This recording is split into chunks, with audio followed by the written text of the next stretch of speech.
Welcome to the Theater of Others podcast. My name is Adam Marple, and I'm the co-artistic director of the Theater of Others. With the COVID-19 pandemic forcing a shutdown and reevaluation of space and gathering, we at the Theater of Others are thinking about what stories we need and how best we can share them. We believe space is psychology, and it informs the way in which an audience interacts and reacts to what is presented to them. We create uniquely theatrical events in bespoke sensory performance spaces crafted to encourage curiosity and grant the audience permission to commune with the play. Now that space has moved online, how can we encourage interaction and action amongst an audience virtually? The Theater of Others produces plays that both welcome and challenge the audience. We are committed to international collaboration and are a laboratory that helps artists grow through intensive study of their craft. The Theater of Others creates a shared community of artists and audiences for the purpose of exploring the most profound issues of our lives and times. We believe the play watches the audience. The audience is necessary, and they are witness to what happens. And you get to be witness to us making that happen. The purpose of this podcast is to open up our process and let you in. We're peeling back the curtain, so to speak, and encouraging you to follow along, to ponder, prod, and question, to join us and criticize us if need be. Being a witness is no passive task, and it requires much from you. Are you up for the journey? On the podcast today from Melbourne, Australia, are co-artistic directors Budi Miller and myself in Cairo, Egypt. This podcast contains explicit language.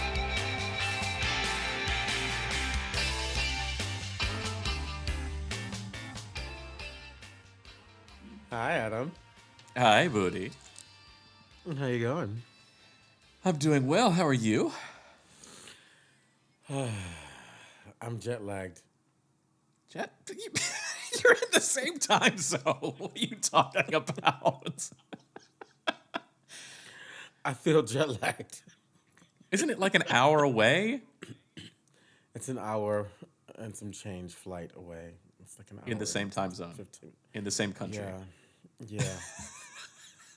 I'm jet lagged. Okay, all right. Maybe you just sorry, have the post-show blues. Maybe that's what it is. I have the post-show blues. Yes, I do. Okay. Like, I'll believe that. my body is like, because my whole body was engaged in this show, Adam. Because you know how I work. Yes, you did see. You did see. Mm-hmm. I saw that booty. Hey. I saw Booty's booty. Hey. yeah. But like, and it's also because it's not in a conventional theater space. You know how much more energy that takes, and it's in like the round. You know, it's Fluorescent lighting. No hardwood sprung floors. Yeah. And I had several costume changes. Yeah. You know, it was a lot. But I was like really tired. Like I've been like really tired.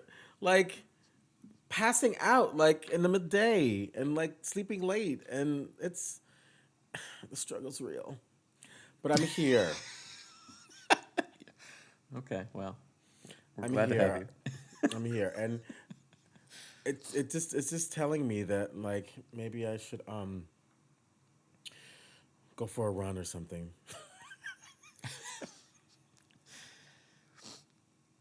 We should all go for a run, I think. Oh Lord, yes. But it's good to be home. I'm in Brunswick, as you can see my old studio.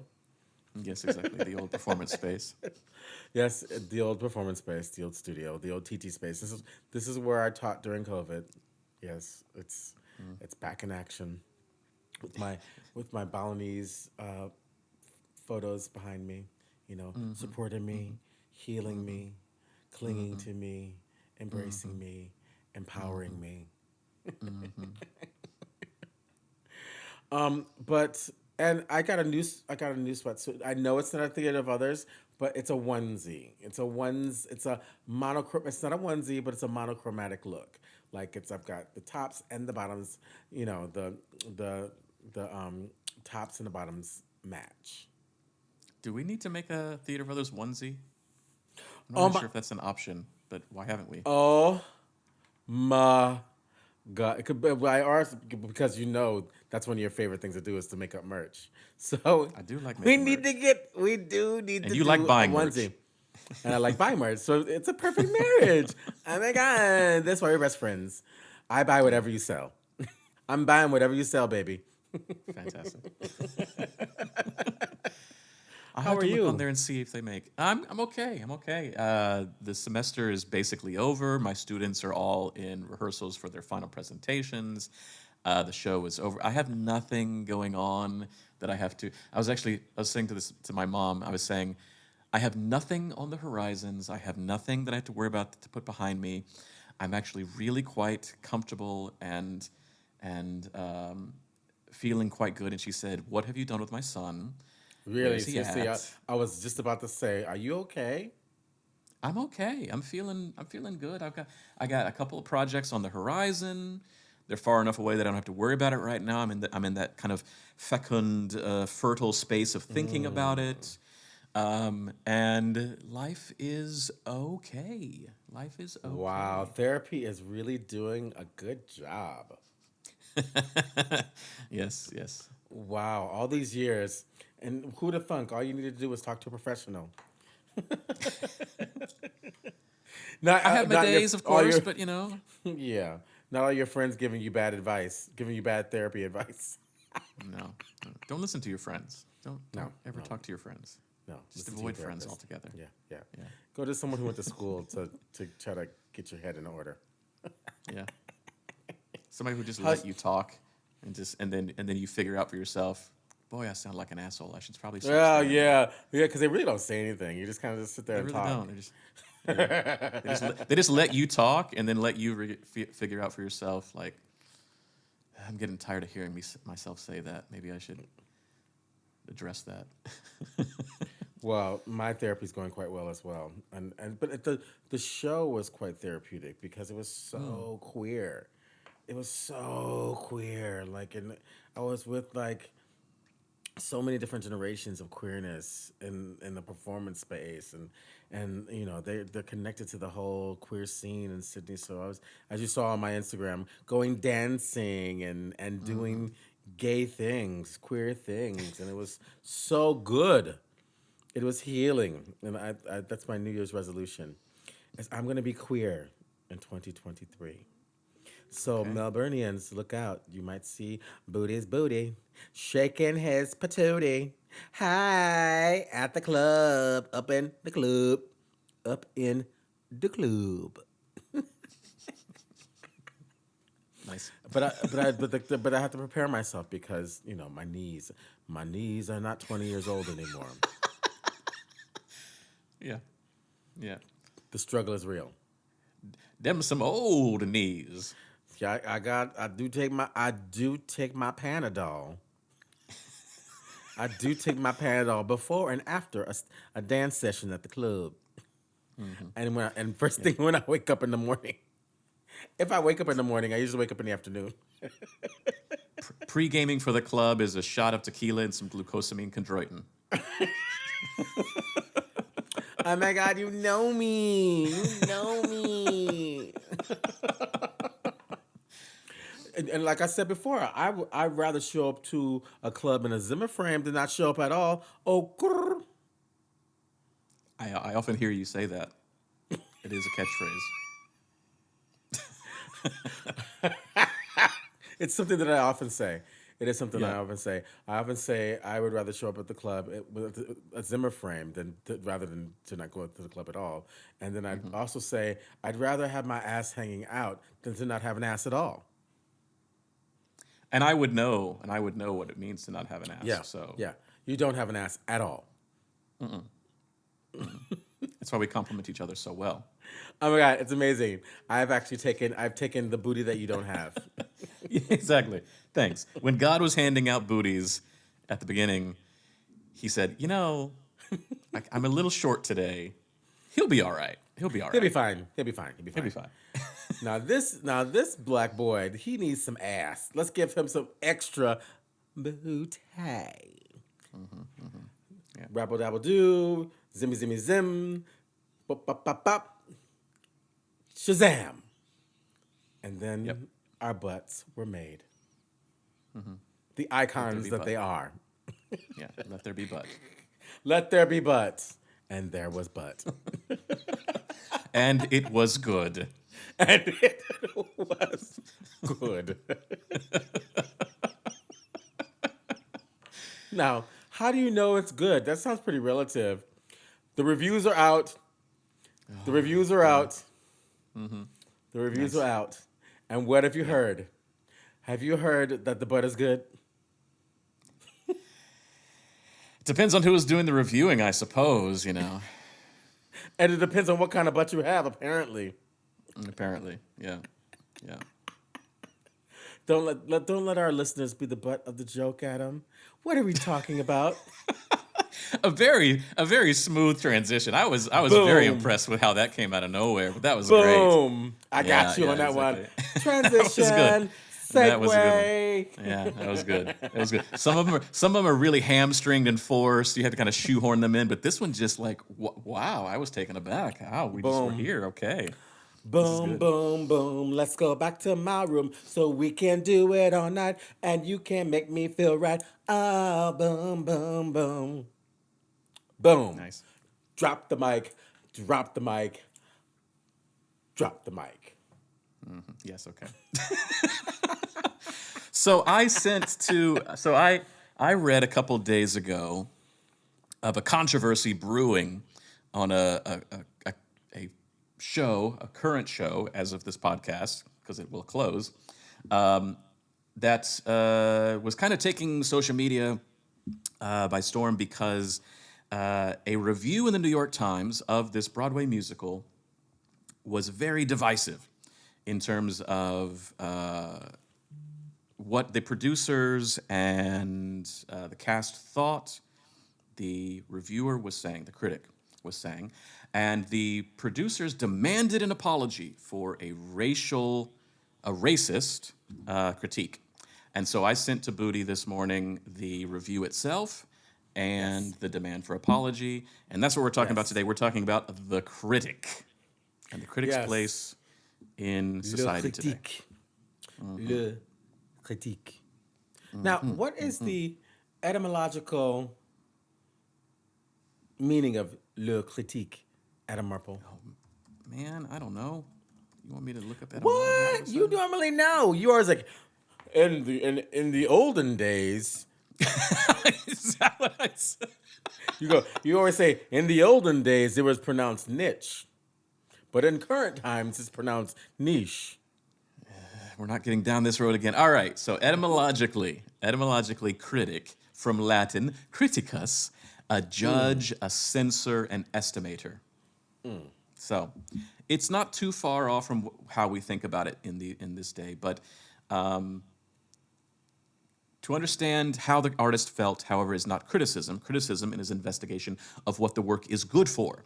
Criticism is a serious and public function. It shows the race assimilating the individual, dividing the immortal from the mortal part of the soul.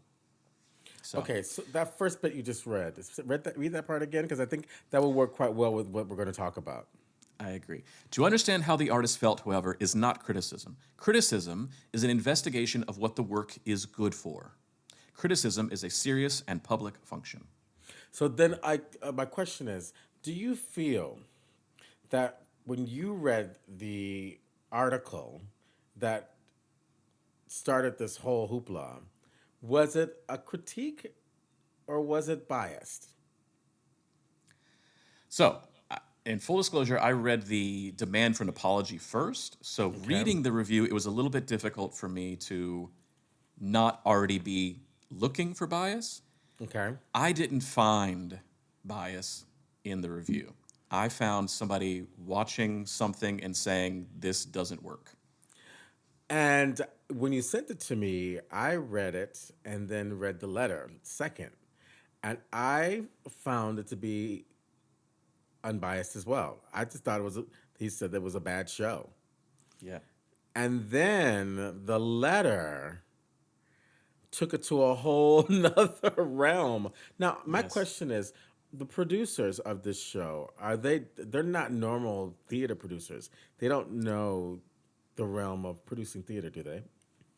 I had not heard these names before. That doesn't mean anything. I don't live in New York anymore, but it feels like this was a show that was done originally in 2017 as a site-specific kind of installation piece.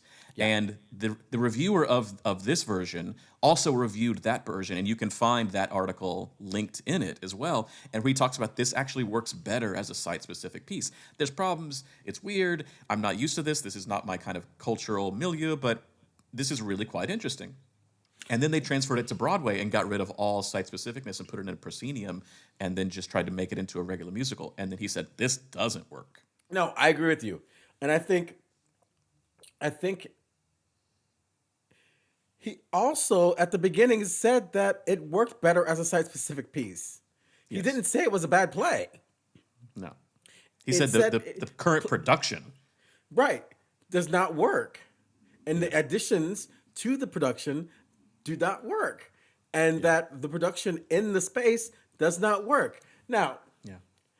I have a question, and I think you need to get the thesaurus out for this one. Okay. Give me a better word than squinting. I know. I knew you When were light gonna is go in there. your eyes, when something is too bright, give me a better word than squinting. I know. So what Budi is saying here is one of the contentions that the producers took with the article is that the critic said that the light, it was squint-inducing light, so bright that I couldn't see it at times. He said squint-inducing, and the producers said that's a racist term that you're using when dealing with Asian American artists. Oh my God. So they're saying that. So this is that really slippery slope. This is that slippery slope of like, well, if you're going to review us, it needs to be reviewed by us and the people that are going to be our audience. Yeah. But when you're on Broadway, it's fair game because it's a bigger, broader scope. Yes, we want to bring in different audiences, but it's like, mate, if the light makes you squint, it makes you fucking squint. Give me another word, a better word than squinting. I'm looking and like it's hard to like squint. That's it. That's exactly the. I mean, if my eyes are closed, I can't. I would say squint. I don't know another word that I would use in Especially that if terminology. you've got a word count as well. All right, squint synonym. Yeah. I don't know what would I even use. I mean, of course we say, oh yes, you should. You know, New York Times, you should have these words available to you, but. If there's not a better word for it, and there's really not. Peek, peep, squinch, cock the eye, look askance, look cross-eyed, screw up eyes. Oh, you can't put cock. You can't put cock. No, in a you review. can't. So there's not another word for what is happening to your eyes in that moment. Does that mean that when you're reviewing a black play, you can't say, The darkness overwhelmed me when they took out the lights. I mean, I don't know. I don't know another analogy. well, the obscenity of the play was quite niggardly. Well, yeah, you definitely wouldn't use that word. Yeah, I mean, that was a but push. But that's a push. But let's say it's a very dramatic play. Would I say? Would I not be allowed to say? There's a lot of it's really dark material. Yeah, right. Exactly. I mean, that's racist for me to say it like that. This is a black play, and it's majority black artists who never played on Broadway before, and you didn't give. Wait. There was one thing I'll take their side on one thing. Okay. I'll take their side on one thing, is that they didn't review any of the specific performances, but they did though, didn't they? They did. They actually did. When I think about it, they did. They actually reviewed the girl. Yeah, there's a K-pop star who was in it, and he talks about her performance, and yeah. Okay, I feel like he did what a critic is supposed to do. Yeah. I don't see the issue. And I want to be on the colored people's side. You know I do. But when you're wrong, girl, you're wrong. Yeah. So, my next question is: was there any result from this complaint? Did anything happen? Did he write a complaint? Did he write a apology? No, He no. didn't write an apology. I don't think that they demanded. I don't think that they were that the New York Times responded with an apology. I think the fallout has been because this happened. I mean, a couple of days ago. I think is when it happened. Um, I would say, just as a side note, the only fallout from this is Kpop is closing. it's it's not been selling very many tickets, and after 44 performances, they've announced they're closing. So I mean, I guess that's the fallout. But no, I don't think New York Times ever, unless there's something that is wrong, like factually wrong. I don't think they offer retractions or apologies. I've not seen anything about him saying like, "Yeah, I got this wrong. I'm so sorry."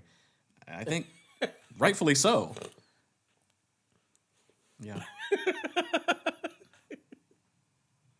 Yeah. But I just think that this is that day and age where like everyone feels that they can just complain. If I complain, Yeah, then we'll fix it. I mean, for sure, certainly there have been reviews out there that have disparaged a show unjustifiably, that they focused on things that, a performer had no control over, and then they say that the performer, did this with their costume or whatever. It's like, well, they got the costume. That's not on them. Talk about the costume if you want to do that. But I feel like the producer's complaint and demand of an apology is talking about things that have nothing to do with what the show is currently about, what the story of the show is. What they want to talk about is the story of the process, the story of casting, the story of rehearsal, the Right. story of writing. Right. They want to celebrate an Asian This is American everyone's first cast. time. This is everyone's first time. Yeah. This is the first time that it's an all Asian cast. This is the first time that Korean Americans have written a show. This is the first time. And it's like, that's all wonderful to celebrate, but that has nothing actually to do with the audience's experience of watching this show. Nobody is watching this show and going, well, it's not great. I'm not enjoying it. But the fact that a Korean American wrote it, I will sit here and nod my head and clap my hands. Like, that's not. Oh. You don't want to Okay. do that, right? Okay. That's not So what this experience is supposed to be for. all right. So I'm just thinking about the review. There's one other one in their letter. There's another part in their letter where they say, and I don't know, I haven't seen the show, so I don't know. Where they Yeah. say he complains about the Korean parts being in Korean, and then they say that there's not that much Korean in it. I don't know about that. I'm like, I hear what they're saying though. It's like I have no issue with watching a play. Actually, and Same. then that's actually when we've had conversations about this. I would actually Yeah. love that. I would love to I see a character that only speaks in Korean the whole yeah. play, right? Yeah. Justifiably so, right? Where it's not even translated, and we have to Yeah. figure it out. Yeah. So if I had seen the show, I'd be able to give a better comment on their their response to it not having that much Korean. But I think that's kind of a good. I think that's a good point. Like it doesn't matter. It doesn't matter if it's all in Korean. I mean, people already assume that K-pop is going to have all Korean. You know what I mean? Like, so to bring it up in that way, I do think that was an attack. I don't know if he actually says that in the review of it though. I think what he's saying. I mean, I haven't seen the show either, and I'm certainly not sticking up for anybody here other than the fact of objective criticism of artwork. That's all I am sticking up for.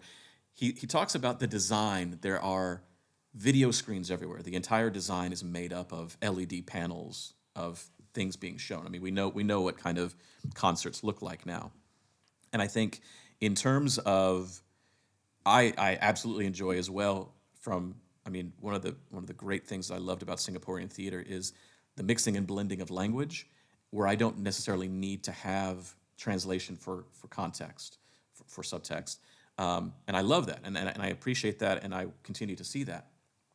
Does a Broadway audience, the common middle America Broadway audience, understand Korean? and do they appreciate non-contextual foreign language? They need to start learning how to. Absolutely, they absolutely should. But 44 performances and it's being canceled. Clearly, somebody isn't enjoying it. And so that I don't think that's rests on the K-pop, shoulders. K-pop, you in trouble, girl. I You in don't think trouble. their closing rests on the fact that there is some Korean in there. I don't think that is the reason that it's a problem. But I hear what they're saying. I hear what he's saying as saying like there's a context that is being missed here, but there's a context that's being missed here if you're not a K-pop fan. I mean it's the same I feel thing. that's what I actually feel like that was what I don't think he's a K-pop fan, and I think he might have even been like, why the fuck do I have to review this? This is a job they gave me. Fuck. Probably. So he was trying to find some redeeming things about it that he wanted to write, and I think at the top he explained the kind of history of why it made it this far to the Broadway stage, and and then the guy can fucking have his criticism. Yeah. He can have his criticism. Do you think that complaint worked towards them or worked against them? Wait, worked for them? Not towards. Worked for them. Worked towards them. It's going towards them. That complaint is going. That's going towards them. It's like a boomerang. They threw it out there and it came right back to them. Yeah. Girl, and you don't want to get hit with a boomerang. I think in the social media sphere, in the Twitterverse, in the echo chamber that is people complaining to other people who feel the exact same way about them, I feel like it resonated very, very well.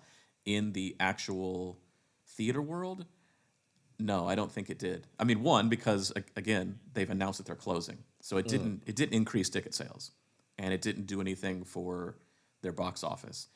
But I do think it will probably also come off of social media and Twitterverse and the echo chamber of that and start to resonate in terms of conversations that need to be had. Well, there's going to be a conversation on the closing night, right? Exactly. Yeah. What's going to happen on the closing night? They're going to do what did they say? They're going to do a panel,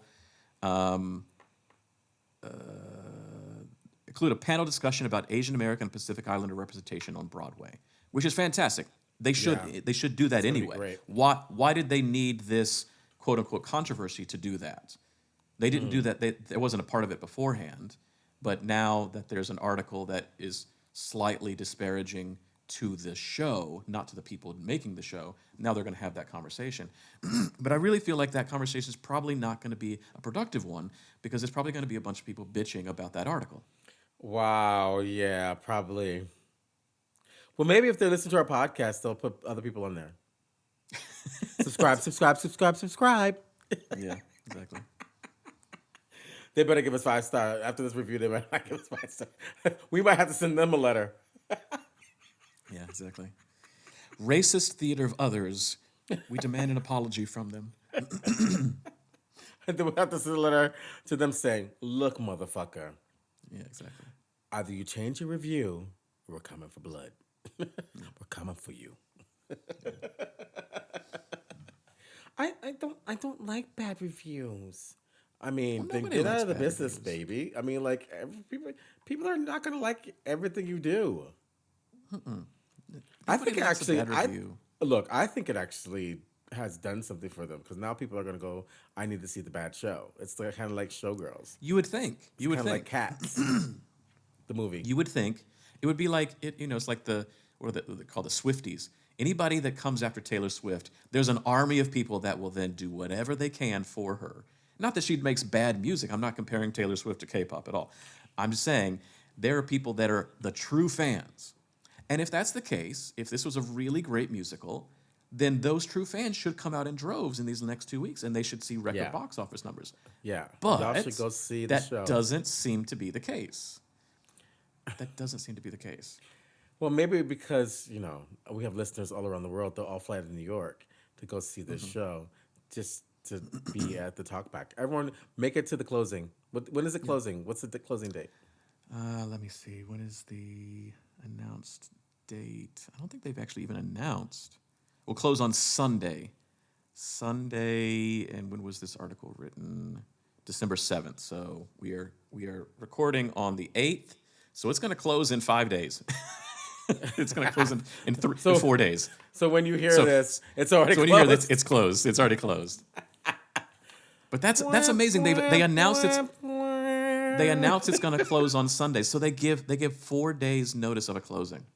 Wow. So they're not even trusting in fans to come and see the show. And the show is hugely accessible. It's $32 a ticket, the cheapest show on Broadway, and they still aren't able to get people to come and see it. That has to tell you something about the show. That has to tell you something about the show. People don't even want to pay $35 to see it? Yeah.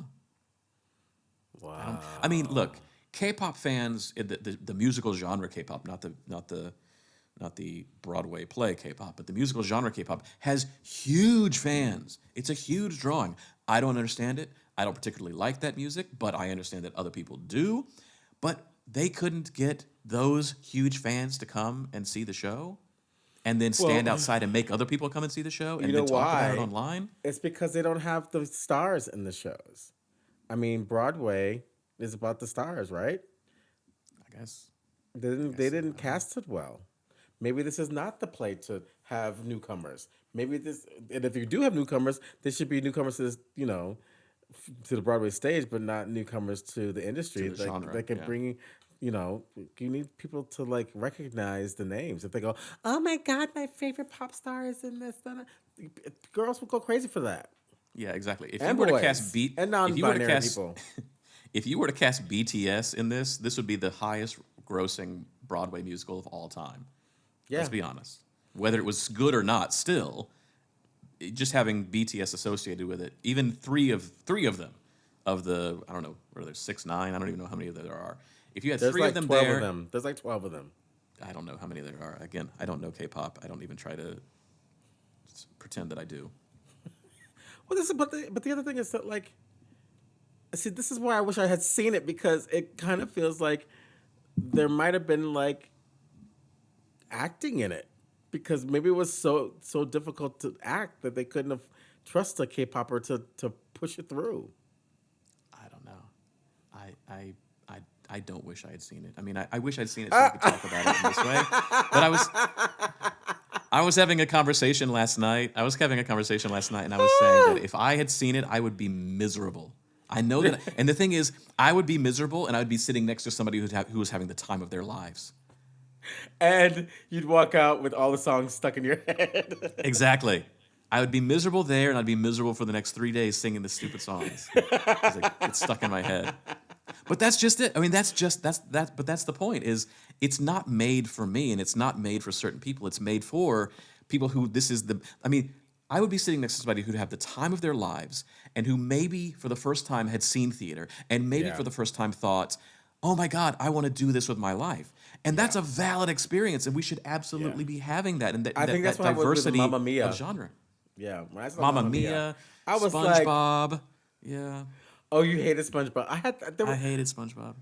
Oh, well, I was stoned for SpongeBob, so it was. Well, good. you needed to be. You needed to be. That's what it needed. Maybe that's what everybody needed to be to enjoy K-pop. You need to be tripping on acid, because there were so many lights that were squint-inducing, and so many screens and so much music. You needed to have like balls to the wall tripping to understand and enjoy that show if you're not a true K-pop fan. Wow, I don't think I want my balls on any Broadway walls. No, that's true. No. Old, dusty, and gross. I could never trip at a Broadway show. That would freak me out. That's too much. Yeah, that's true. That's too much. That's true. too much. A little be high edible, at SpongeBob. I'll be fine. Edible will be fine. Being high at SpongeBob, that's what everybody needs. But maybe that's why I took. I've already spoken about that moment when, what's his name? The Patrick.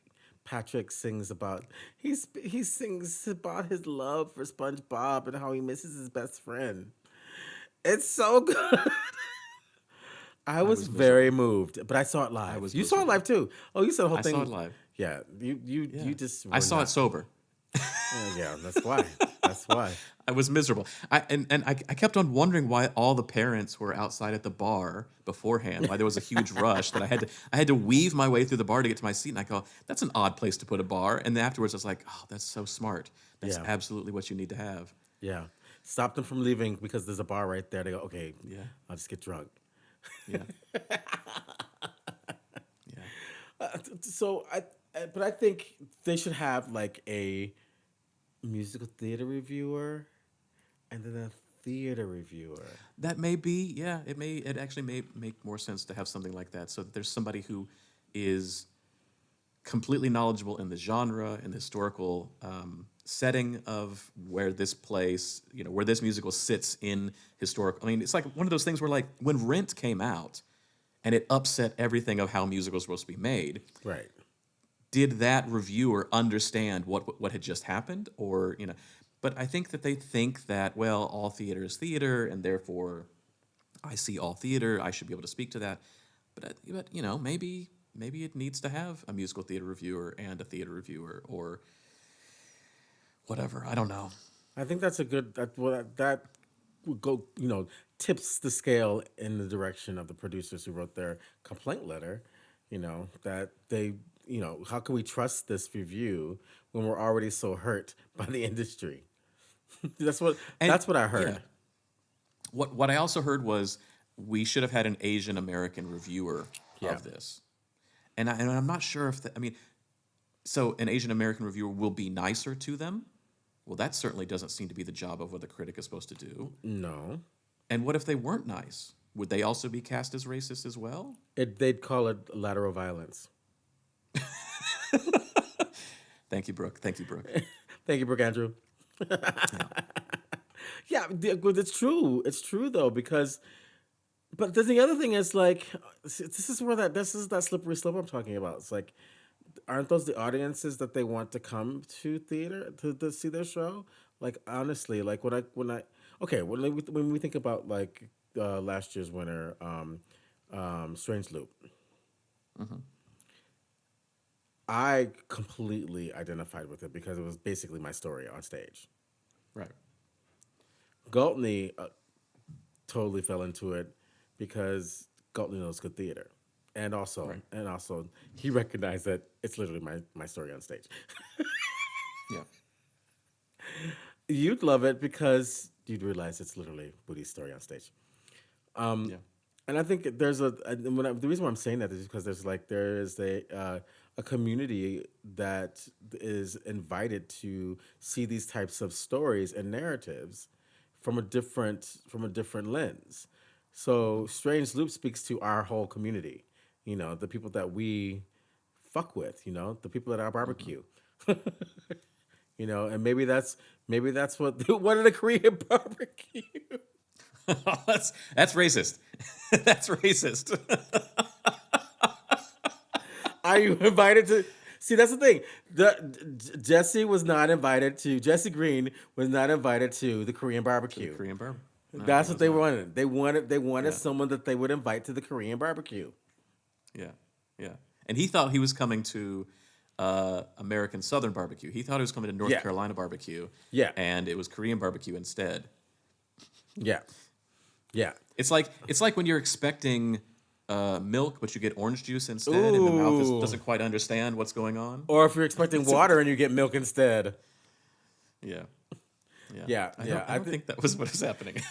But I feel like that's what they were trying to say, was that, like, That's what they were trying to say. Yeah. they were like, put somebody on the panel that fucks with us, so we could actually get a, because then also on top of that, then they could actually do something with the review, because I think that's what they're also saying is, like, we can't do anything with the review you've given us. This critique doesn't do anything for us to be able to make the show better, evolve the work, because it sounds like that's also what they wanted.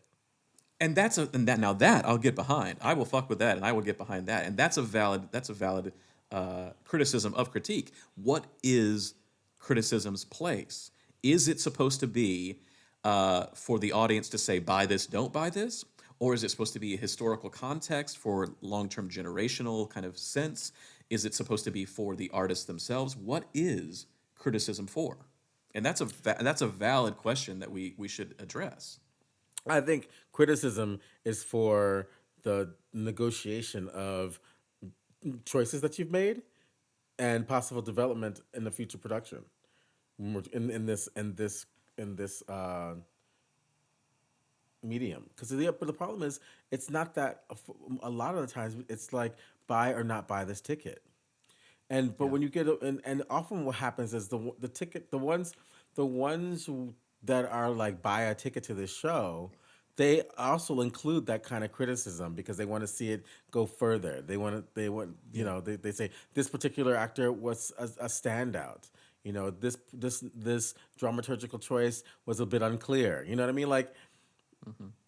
but then there's the ones that are like, I hated it. Don't waste your time. Don't waste your money. Broadway's too Yeah. expensive anyway. Go have a nice meal and then go home and go to bed. Yeah. So, but I I don't. think you should be critical. Yeah.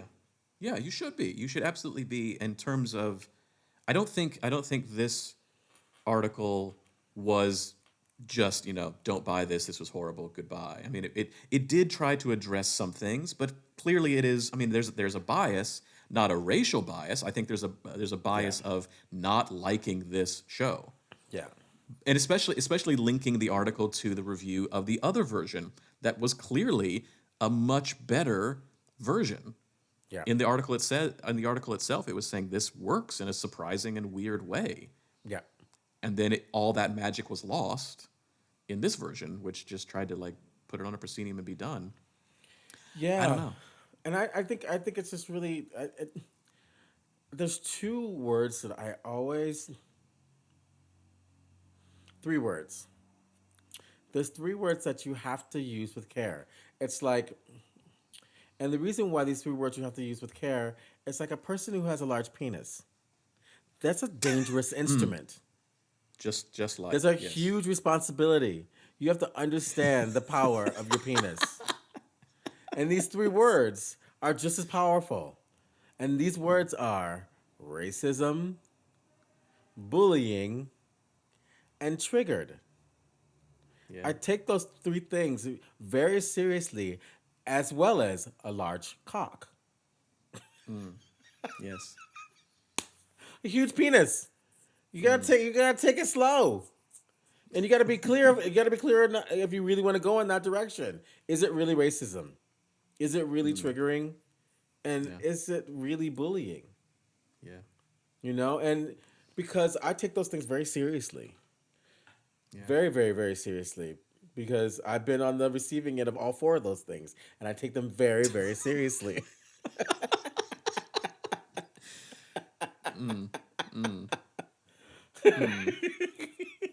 And I think that for this particular uh, complaint about racism, I feel like they're like calling it much bigger than what it is.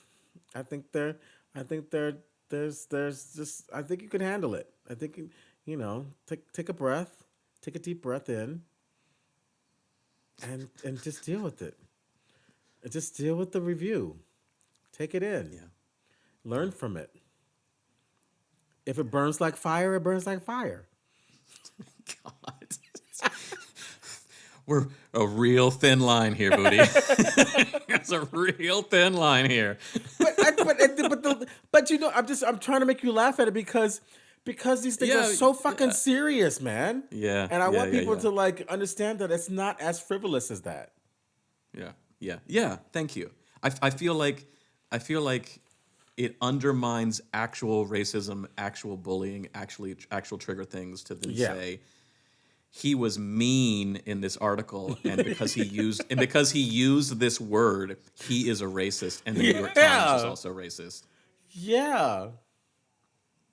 And I keep there was a I found out while in Sydney, there's a new word I can't use. And I Oh fucking no. forgot the word, so now I'm gonna probably say it again. Well, there it is. It's fucking hell. I forgot the word, and I'm totally gonna say it again now.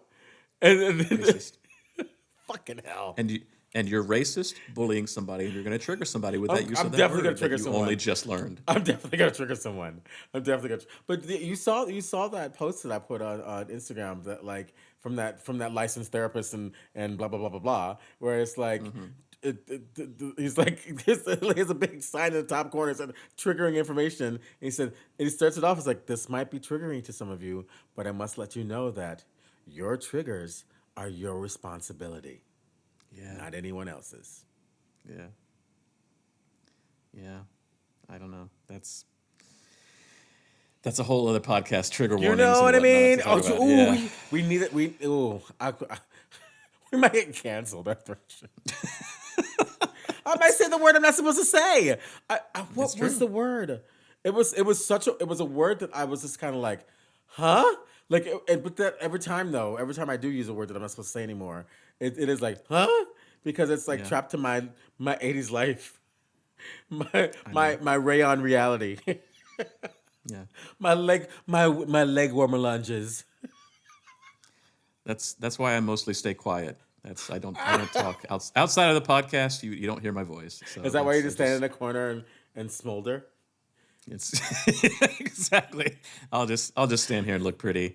Tell me when we're going home. And that's why you and Akshay love each other. Mm-hmm. And Fan and I are Fan and I are with we got the mic. We got the mic. Yeah. If I give the mic to my wife, though, she's definitely going to say those words that you can't say, and she's going to be accused of racism and all that, and she'd be like, "Oh, I don't know. What are you talking about?" Yeah. It's like a comet out of control, flying out of control. For sure. I'm not too. I'm holding on to her leg. So, what is that word? Oh, I'll figure it out. You know, it's gonna come to me when we get off the podcast, and then I have to like post it. And we can. And maybe we should have a podcast about words we shouldn't say in the theater, and then say them, and then say them on the podcast, and leave it online forever. Oh my god! And it'd be associated with us forever for time immemorial. No, let's not do that. Let's not as do that. We burn in hell, as we burn in hell. I think it's time for provocations out of Marple. I think we're there. Yeah, exactly. So let's take a break, and then we'll come back with some provocations. How's that sound? Sounds good. Okay. Well, ladies and gentlemen, non-binary conforming individuals, you're listening to the stereo sounds of JDB, Jack David Burmeister.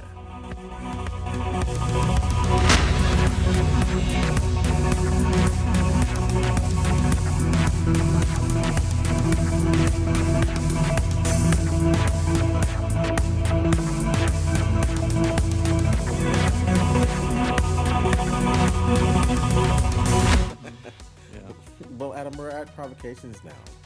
We are. Yes. Do you have any provocations? I do. I have a provocation. Well, okay. All right. So, theater makers, theater goers, I provoke you, I challenge you to start writing your own critiques of shows. When you get done with a show, sit down and actually do what it takes to write a valid criticism. You liked it, you didn't like it. That's not the most important thing about the article. What was it that worked? What was it that didn't work? Didn't work. It didn't work. Where it didn't work. It didn't work it. Where is Put this show? Down, flip it and reverse worked it. Exactly.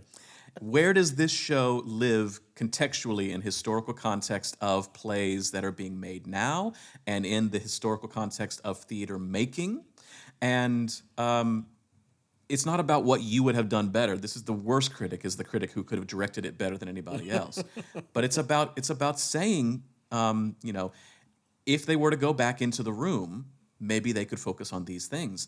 One, it's going to be your first criticism is going to be really biased and really crap, and it just will get better and better with time. It's something that I use with my students all the time, is critical response process. Liz Lerman's critical response process. We don't know how to critique each other's work. We use words that aren't helpful to the artist. We use things that, in the grand scheme of things, are completely from a biased point of view, as we as artists think that we could always do it better. Okay, take yourself away from that and be an audience member that doesn't have all those things. What should I be looking for? What makes this play not work? What particularly is effective historically? How is this pushing the narrative of something forward? Where does this sit in theater? Does this work in the genre that it was represented as, or would it have worked better in a different genre? Should this space have been used, a proscenium Broadway theater, or would it make more sense as a site-specific installation piece like it originally did? Those are the things that you should be doing for every play. And those are the conversations that you should be having, because you will be able to better speak about things instead of saying things of like, I didn't like it. It was kind of uggy. I don't know. They had a lot of really good facial expressions. How did they learn all those lines? That's the one right there. How'd you learn all those lines? Yeah. And that's somebody who doesn't know what else to say. That's somebody who doesn't know how to speak, how to speak criticism without it being biased. Just Racist kind of like drivel. exactly, yeah. Well, I'm going to add So that's on my to that. provocation to you, critique. I think it's beautiful. I'm going to add on to that because I'm going to do what Galtney does. I want to add on what Galtney does. I want you to do like a spreadsheet of the shows that you're going to go see, and I want you to look at and give them a rating, 1 to 5. Galtney gets 1 to 5. You get 1 to 10, 1 to 5. 5 being great, exceptionally wonderful, fabulous. 1 being not so good, and everything that happens in between. And that rating will also help you understand why you gave that review as well. It will also help you write the review. And then you have a whole history of the shows that you've seen that you can go back to if you're looking for a play to do, if you're looking for a play to direct, a monologue you want to do. Like there might be stuff in there that that goes in the database that you forget about, and then you can always re-reference it. I can't tell you how many times I've had actors go, "Do you have a monologue for me, Budi? I need a monologue." Yeah. It's like, and Do you not watch theater on your own? Do you not remember things that you've seen on your own? Yeah. Exactly. And this is really a way for you to navigate around that.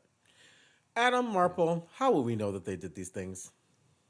Well, what they're going to do after they have done this critique is they're going to go to speakpipe.com/theater of others. Speakpipe.com/theater of others, theater with an R-E, theater of others, all one word. And they're going to read their critiques to us on air. That's what's going to happen. They're going to share with us. They're going to share with us what a modern critic should sound like. A wise, open, identity-conscious critic who is also worried about the art form and trying to move it forward in a objective way. That's what they're going to do. If they find out that they have not enough time with the 90 seconds that we give them for SpeakPipe, they can send us a podcast, an email at They can send us a podcast? Wow, they're going to send us a podcast. They can start their own goddamn podcast, and you can send an email, podcast@theaterofothers. We are also obviously on Instagram, Facebook, and our website. That's right. And to understand when we do our racist words that you should never say podcast, what do they need to do, Budi? Subscribe. Y'all got to get into it. Y'all got to get a part of the narrative. We do this once a week. We do this once a week, and we can be in your inbox without fail. Once a week, without fail. Doesn't matter where we Never are missed on the one. planet. The rain, sleet, or snow, we will be there. JDB will make sure that we are there, and then Exactly, he'll track us down. he'll track us down.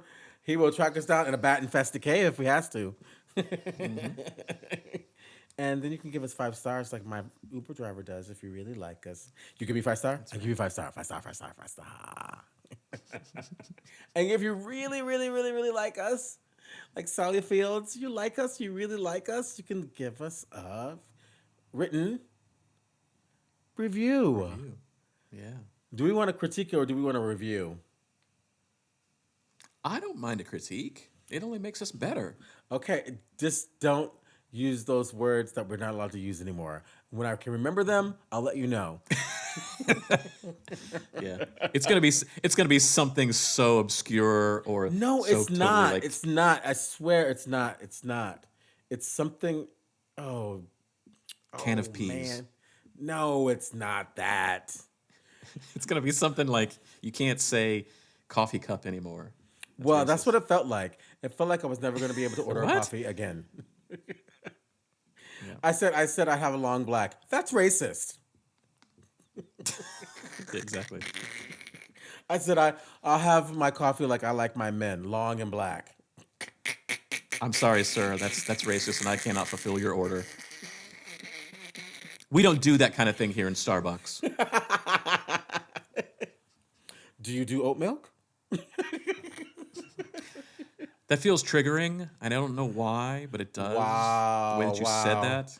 And now you're bullying me, and I feel gaslit. Exactly. Oh, Adam, it's so good to see you. And especially in your gear. Your gears. Where can they get that gear? TheaterBrothers.com, baby. Oh, that's theaterbrothers.com gear? Yo, that's slamming. Where's your water bottle? It's right here. Oh, holla back, y'all. Holla back, y'all. Oh, hold on. I got one more thing. Come on. Add. Is it the tote? I got my sticker. Oh, it's the sticker. Oh, where's my tote? Where's your tote? Where's your tote? I think my wife took the tote. Did she steal the tote? She is all about walking around Cairo with that tote out, Deadly. just showing everybody in the world like Deadly. she's advertising for. People don't know who we are. Yeah, but People don't know who we are. Cairo.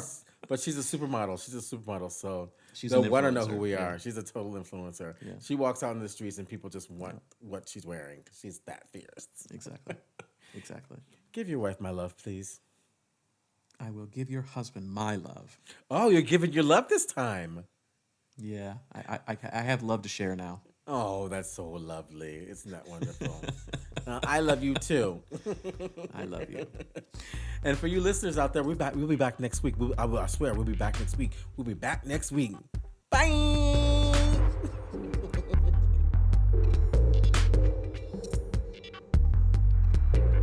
Thanks for joining us this week on the Theater Brothers podcast. Make sure to visit our website, theaterbrothers.org, where you can subscribe to the show in iTunes, Stitcher, or via RSS, so you'll never miss a show. While you're at it, if you found value in this show, we'd appreciate a rating on iTunes. Or if you'd simply tell a friend about the show, that would help us out too. A special thank you to Purple Planet for the music you've heard. The Theater Brothers creates a shared community of artists and audiences for the purposes of exploring the most profound issues of our lives and times. We believe the play watches the audience. The audience is necessary, and they are witness to what happens. And you get to be witness to us making that happen. The purpose of this podcast is to open up our process and let you in. We're peeling back the curtain, so to speak, and encouraging you to follow along, to ponder, prod, and question, to join us and criticize us if need be. Being a witness is no passive task and requires much from you. Are you up for the journey?